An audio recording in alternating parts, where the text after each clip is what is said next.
so wonderful, and thank you very, very much, all of you, for attending today.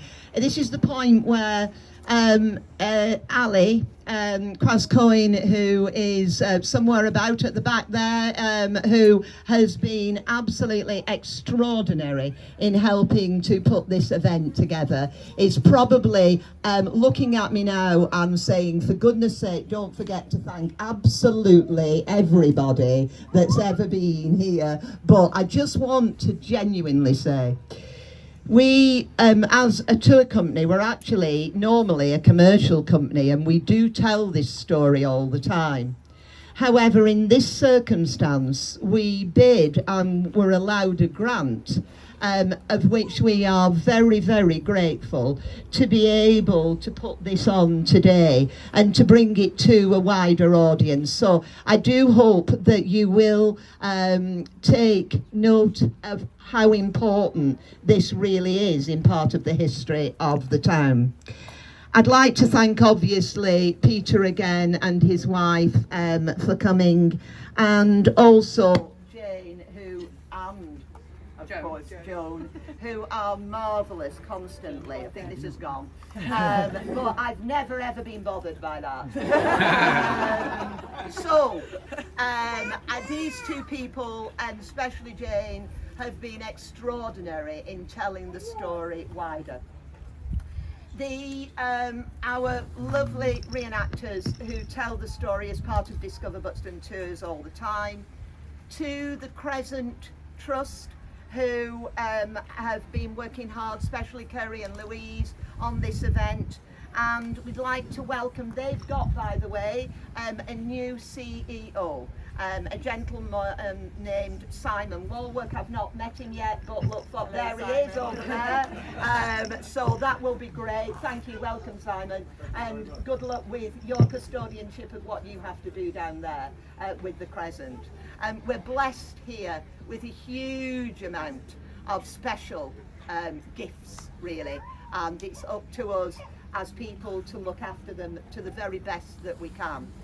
I also would like to thank Roddy from Vision Buxton, who's here today sporting another top. Who knew there were so many Scots people hiding away here? A lovely woman came this morning and said to me with a beautiful Scots accent, she said, "Oh, this is fantastic, what's going on?" And I explained, and she said, "My son has just moved to the town." And I said, "It's what we do every time anybody goes and I think she believed me, which is great.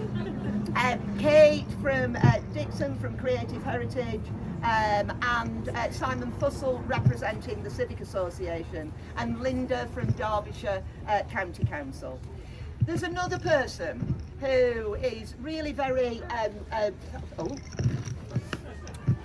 thank you very much. And there's another person as well who likes to quite often hide her light under a bushel. Maybe that this is the fifth woman, and that's Louise Potter. Over there with the marvellous looking red spectacles on.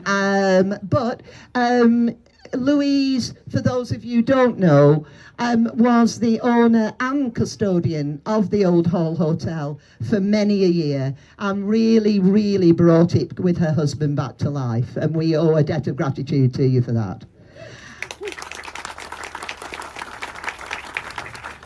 And finally, High Peak Borough Council, the Shared Prosperity Fund, Anthony, who you see there with the hat on, who would not have it dressed in tinsel, even though I didn't ask him.